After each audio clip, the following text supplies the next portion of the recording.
এত বড় চেয়ার তো এখানে দরকার ছিল না, আমি তো পড়ে যাচ্ছি পেছনে, আমি পড়ে যাচ্ছি। বাংলাদেশে টাকার যে অপচয়, আমি একটু আগেও একটা বক্তব্য উপস্থাপন করে এলাম, সেটা হলো যে সরকারি সম্পদের অপচয় কিভাবে রোধ করা যায়, এটা অপচয়, এইটা অপচয়। হ্যাঁ, আমিরুল মোমিনিন যেটা করেছিলেন সেটাও তো সম্ভব ছিল, এই টাকাটা বাঁচিয়ে তো জনগণের ঘাড়ে দেওয়া যেত। তো এটা তুমি একটু নোট নাও রিডেল জি, আমি ক্লিয়ার করে দিই।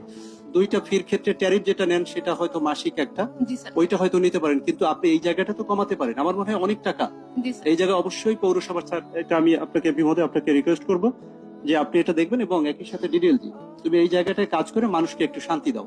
এটা ওই সময় তারা করেছে, তারা অনেক বেশি খরচ করেছে আমার বিশ্বাস। এটা অত্যন্ত অ্যাম্বিশাস একটি চিন্তা চেতনার মধ্য দিয়ে তারা করেছিল। এই অ্যাম্বিশাস এ কারণেই হয়েছে আজকের এই চেয়ারের কারণে। ঠিক আছে, এত বড় চেয়ার বাংলাদেশে দরকার নেই, আমাকে না দিলেও হতো। ঠিক আছে, আশা করি বুঝতে পারছেন এই জায়গাটা কাজ করার অবশ্যই সুযোগ রয়েছে। আমরা যেন তেন প্রকারে মানুষকে বুঝ দেওয়ার ক্ষমতা রাখি না। সাধারণ মানুষের যেটা চাওয়া, ৬২,০০০ যে পরিবার, তাদের চাওয়াটাকে আমাদের অবশ্যই গ্রাহ্য করতে হবে। তাদের পৌরসভা তারা কিভাবে চালাবে, দে উইল ডিসাইড, আমরা ডিসাইড করবো না এখানে। থ্যাংক ইউ ভেরি মাচ, আমার স্পিচ এটাই। ওকে, আশা করি